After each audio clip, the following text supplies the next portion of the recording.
Y yo creo que ahí hubo una desorientación y luego se ha corregido, pero ya todo esto ha generado una sensación como es la que tú has señalado.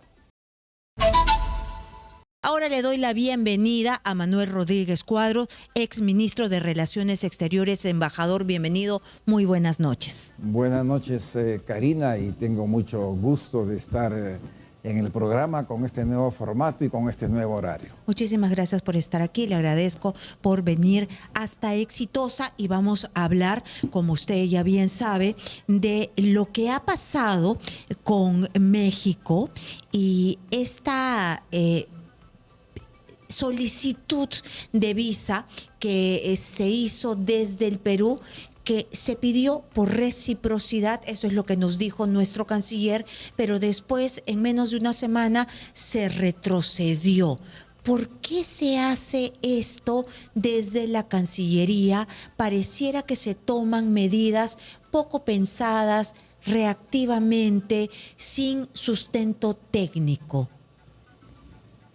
Lo que ha sucedido, creo yo, es un error manifiesto en la ejecución de la diplomacia nacional en relación a este asunto con México.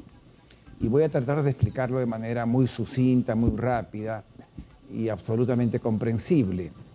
El gobierno de México decidió establecer visas a los peruanos y peruanas que viajan al país en función de problemas de carácter migratorio, específicamente la detección que muchas personas que venían del Perú permanecían más del tiempo autorizado por la visa en territorio mexicano y adicionalmente lo utilizaban como una área de tránsito para ir a los Estados Unidos. El gobierno de México fue muy claro en señalar que esta medida de tipo migratorio era además temporal.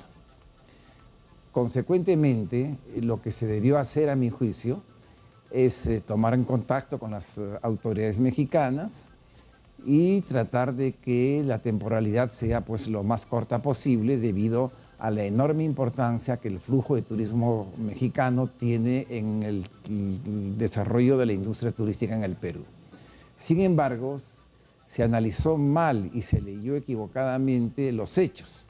Y se pensó que el establecimiento de la visa era como una retaliación por la crisis político-diplomática que ya tenía más de un año entre el Perú y México. Y en función de eso, el gobierno decidió, aplicando la reciprocidad, establecer visas para los mexicanos que vienen al Perú. Y esto es un error por dos razones. La primera razón porque no se trataba de una medida vinculada a la crisis político-diplomática. Y en segundo lugar, a mi juicio, se desorientó la Cancillería en la identificación del interés nacional, porque el interés nacional en este caso tenía dos componentes. Por un lado, hablar con México para que este establecimiento de visas sea lo más corto posible, y en segundo lugar, cautelar las necesidades del turismo y de la industria turística en el Perú en función del mantenimiento del flujo de turistas mexicanos. Y el argumento de la reciprocidad es un argumento que no se sostiene. ¿Por qué? Voy a poner un ejemplo. Los Estados Unidos ponen visas a todos los peruanos. Cuando tú viajas a Estados Unidos tienes que ir a la embajada a pedir una visa, sin excepción. Lo mismo lo hace el Canadá, por ejemplo. Si la aplicación del principio de reciprocidad fuese para todos los países que le ponen visas al Perú, pues la Cancillería debió haber puesto visas a los Estados Unidos para que sus ciudadanos al venir al país la requieran. Lo mismo con el Canadá. Y no tienen. Porque a nosotros nos conviene que vengan. Exacto, porque el interés nacional en este caso no es formal. El interés nacional no es una cuestión formal, mecánica, la reciprocidad, porque además el Perú no es la sociedad norteamericana que tiene una inmigración muy grande y que justifica de que tenga un sistema de visas. Y yo creo que ahí hubo una desorientación y luego se ha corregido, pero ya todo esto ha generado una sensación como es la que tú has señalado. Pero ya siendo un poco más amable con el canciller, que bueno, no sé cómo, pero ya hay que buscarle todas las explicaciones. El López Obrador no se ha comportado bien algunas veces. Claro que no. Ha insultado, es más, al pueblo peruano, representado por la presidenta de la República, que nos ha tocado por sucesión constitucional. Pero lógico. Entonces, de repente, quizás por eso leyeron mal. Claro, leyeron mal. La diplomacia, Karina, es una actividad que se realiza en base a decisiones. Decisiones para leer qué está pasando. Esas son decisiones de apreciación de las situaciones, de apreciación de los hechos. Y decisiones respecto de lo que hay que hacer en torno a esos hechos para promover un interés nacional. Entonces, cuando esta primera fase de las decisiones, que es el diagnóstico, la lectura, la foto de lo que pasa es equivocada, la acción que se toma también va a ser equivocada. Y el interés nacional que se protege se va a desorientar, se va a perder. Esto es clarísimo. Se leyó mal que la decisión mexicana no era de tipo migratorio, sino de tipo político. Y frente a esa decisión de tipo político se respondió políticamente con el establecimiento de visas para los mexicanos. Pero por más que la decisión mexicana haya sido de tipo político, nosotros no podemos responder de igual manera porque no nos convenía. Exactamente, pero de todas maneras lo que yo quiero recalcar es que hubo un error de apreciación y un error de acción. El cúmulo de esos dos errores es lo que nos ha llevado a esta situación. Lo importante en la diplomacia es identificar el interés nacional, que es lo que conviene al país como sociedad y a los peruanos y peruanas como población de este país que se llama Perú. Y en este caso, lo que era evidente, dada la recesión económica que hemos tenido el año pasado, dado que el sector turismo fue uno de los más pegados con la pandemia, dado que los niveles de recuperación han sido muy lentos en la industria turística y teniendo en cuenta que se empezaba a reactivar, se está empezando a reactivar el turismo, era evidente que lo que había que hacer era proteger el mejor entorno para que no afectar la industria turística en el Perú. Pero, embajador, siempre nosotros tenemos la imagen de Torre Tagle con todos sus funcionarios como que son diplomáticos, que saben de estos menesteres y que todos se lo toman no calmadamente, sino que saben estas reglas, el ajedrez. Respiran, lo vuelven a ver, respiran y saben cómo contestar. No que salen y que te mandan algo y que sales con el comunicado y que contestas igual. Claro, lo que sucede es que en este gobierno, ya desde el inicio, a partir de la sucesión que fue y es constitucional, por supuesto, y en eso no hay ninguna duda, hay algunas decisiones que no se toman necesariamente respetando la estructura institucional de Torre Tagle, de la diplomacia peruana, y hay injerencias que vienen de otros ámbitos políticos, probablemente de otros ministerios, del Consejo de Ministros, o de la propia presidenta, o de sus asesores, y es allí donde en algunas oportunidades se pierde el hilo de lo que debe ser una diplomacia muy pegada al interés nacional y muy profesional.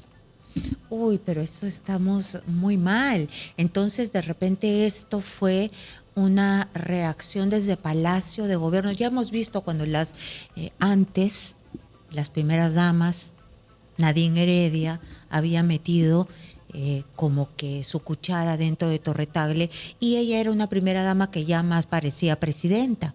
Y ahora si es que nos ponemos que la presidenta de la República está susceptible por lo que dice AMLO y que comienza a manejar de acuerdo a sus susceptibilidades, sus pasiones y sus enojos, eso no nos va a llevar a nada bueno.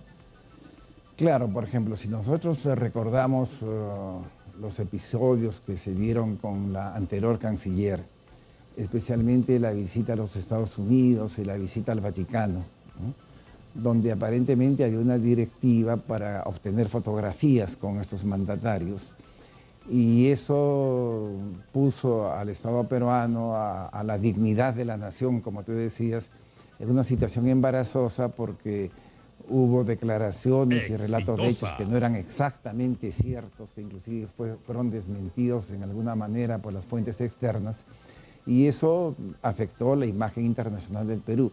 Esas cosas hay que evitarlas, y eso se evita contando con una diplomacia profesional que el Perú tiene. El Servicio Diplomático de la República es uno de los mejores de América Latina, y los poderes políticos deben respetar. Debe haber una interacción muy dinámica entre el poder político y el poder institucional, porque también los gobiernos tienen sus propias líneas de acción. Pero la Constitución también establece líneas de acción exterior que todo gobierno tiene que respetar. Por ejemplo, la integración latinoamericana. Eso es un mandato constitucional. Entonces los gobiernos tienen que ejecutar su línea política en materia de política exterior, también en función no solo de la tradición histórica del Perú, de los intereses nacionales específicos, sino de la Constitución y del derecho internacional.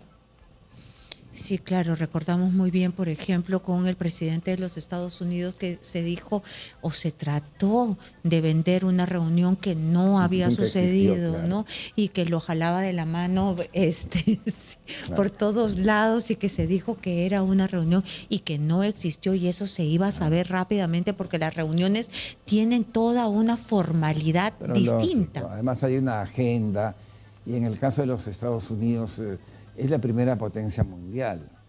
Este mundo es un mundo unipolar, donde los Estados Unidos tienen poder, pero están perdiendo potencia.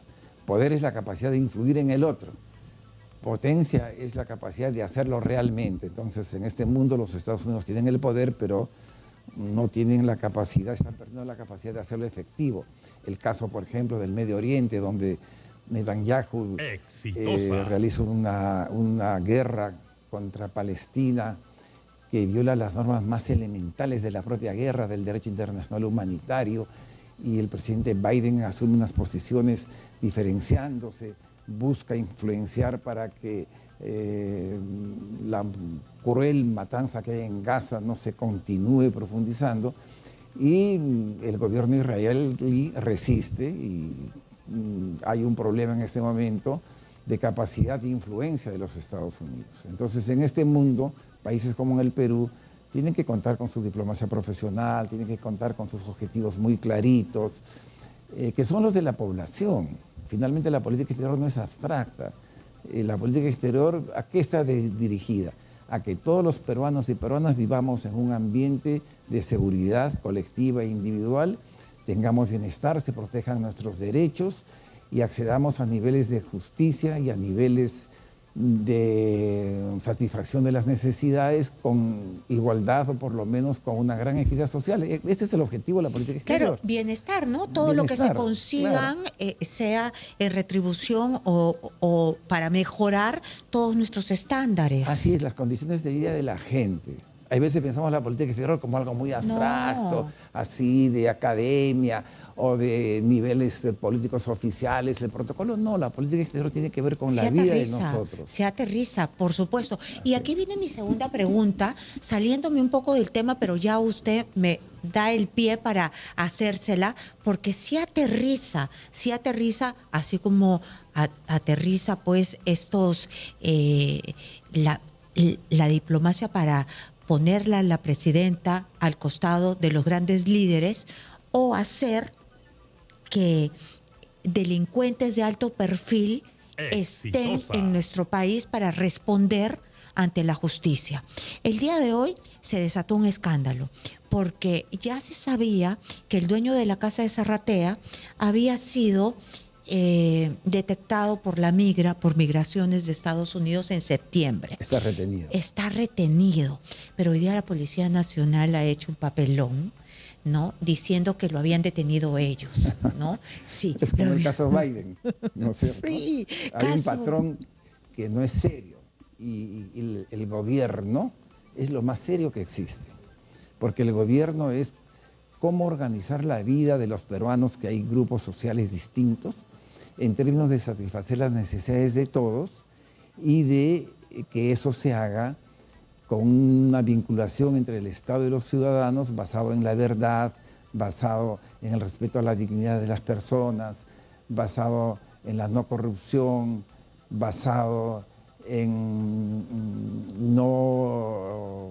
engañar, que aunque parezca mentira, esa frase de engañar puede ser muy coloquial, pero para un Estado, para un gobierno y su relación con la población es esencial. Claro, es un precepto, ¿no? Así es. Claro. Bueno, entonces la policía salió y dio esta información diciendo que iba a dar una conferencia de prensa. Entonces los periodistas estaban con el ministro de Justicia y el ministro de Justicia dijo, ya está viniendo, ya ahorita aterriza, ¿no? Porque lo han expulsado, ya fue más allá, ya lo expulsaron de los Estados Unidos. El canciller estaba en Tacna y dijo, la defensa de Alejandro Sánchez Sánchez, dueño de la casa de Zarratea, ha interpuesto un documento y lo van a dejar un tiempo más. Entonces, también fue bien general y no fue al detalle de la información, que es lo que espera el país de todas sus autoridades. Aquí mi pregunta, además de este papelón entre ministros que se enmiendan la plana, que no tienen información completa, ¿por qué una persona que lo detiene la migra, que pide asilo y que Estados Unidos no le ha brindado esa oportunidad, no lo ha asilado y lo va a expulsar, por qué pasan tantos meses y no puede hacer el Perú que lo expulse? ¿Por qué? ¿Qué pasa? ¿Qué ha fallado en Cancillería para que no se pueda lograr el objetivo? No, lo que sucede es que en todo país, incluido el Perú, los procedimientos de expulsión o de extradición están sujetos a normas y esas normas están sujetas a procedimientos. Pero yo recuerdo que hubo Caracol, lo expulsó Colombia cuando teníamos buenas relaciones, claro, en 48 horas. De acuerdo, pero esa expulsión fue hecha en base a la aplicación estricta de las normas colombianas y no fue objeto de recursos administrativos ni judiciales de los abogados de Caracol. Ya, ¿no? Pero en este momento han pasado 6 meses. Lo que sucede es que en Estados Unidos los procedimientos son muy precisos y lo que a mí me parece que ha habido un error es nuevamente en la lectura de los hechos. Se pensó con una información insuficiente que el traslado iba a ser de inmediato y si se hubiesen articulado bien los diálogos con la Embajada del Perú en los Estados Unidos o el Consulado del Perú en los Estados Unidos, quizás se hubiese tenido la información de que no se iba a producir ese traslado de inmediato y nos hubiésemos ahorrado para la dignidad nacional y para el buen decoro, ¿no?, de la acción del gobierno, la situación que tú comentas. ¿Cierto? Pero ¿se puede hacer algo desde nuestra trinchera? Es decir, estamos viendo que el señor ha pasado con los coyotes. Lo que quiere hacer Estados Unidos es expulsar a los que pasan así, ¿no? Claro, pero cuando se presente un recurso, tienen que resolver ese recurso. Yo no tengo la menor duda que lo van a expulsar. El recurso lo han presentado hoy. Claro. Pero después de 6 meses. Porque recién se dio la orden de la expulsión. Entonces, Estados Unidos es una sociedad donde el debido proceso funciona. Nada puede hacer la Cancillería. Sí, claro que puede hacer la Cancillería. El Estado peruano puede apersonarse al proceso, puede realizar las gestiones dentro del ámbito de los procedimientos establecidos, porque la expulsión es a requerimiento del Estado peruano, a requerimiento del órgano judicial en el Perú, y por supuesto que se pueden hacer y se deben hacer todos los procedimientos y trámites que sean necesarios. Lo único que no se puede hacer es anunciar algo cuando eso no se ha concretado. Claro, porque quedamos en ridículo. Claro, eso es lo único que no se puede hacer. Le quería preguntar sobre otro tema que en estos días ha sido noticia y ha sido la respuesta a la Comisión Interamericana de Derechos Humanos sobre el indulto a Fujimori, un tema candente todavía, ¿no? Entonces, la respuesta del Estado ha sido de que ellos sostienen su parte, ¿no? Sostienen de que Alberto Fujimori es una persona que debió salir de la cárcel con un indulto porque tiene una serie de enfermedades. La otra parte dice que no, que anda paseando por el Jockey Plaza y que tiene sus redes sociales y que ahora ha cambiado. Pero el Estado sigue manteniendo lo mismo, a pesar que la comisión dice de que ellos han hecho una acción de control y que han tenido una visión distinta. ¿Usted hubiese creído que la respuesta del Estado iba a ser distinta?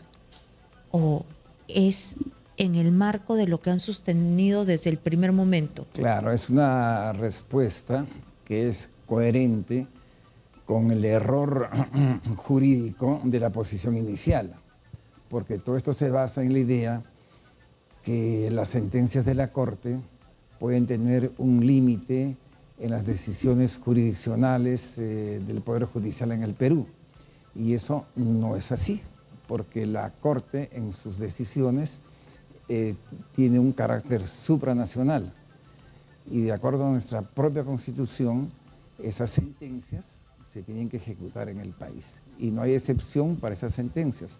Adicionalmente, en este caso, no es que la Corte esté en contra del indulto, es que la Corte en las sentencias que ha dado en el propio caso de Fujimori, en situaciones anteriores, ha establecido los estándares internacionales que deben conllevar el indulto.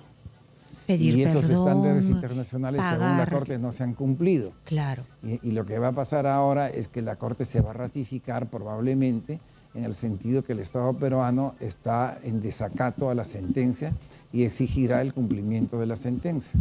¿Y qué pasa? Y vamos a tener una controversia con la Corte, que lo único que va a producir es una imagen internacional de deterioro mayor de la institucionalidad democrática en el Perú y de una mayor inseguridad jurídica, puesto que evidentemente un Estado que por su propia Constitución está asociado a un nivel, a una instancia de justicia internacional específica de derechos humanos y no cumple la sentencia, pues es un Estado que proyecta hacia el exterior una inseguridad jurídica que tiene connotaciones y consecuencias en otros ámbitos, desde las inversiones hasta cuestiones que tengan que ver con la apreciación política del nivel de la democracia peruana. The Economist ya señaló, siendo una revista especializada, que en el Perú pues hay una suerte de democracia restringida y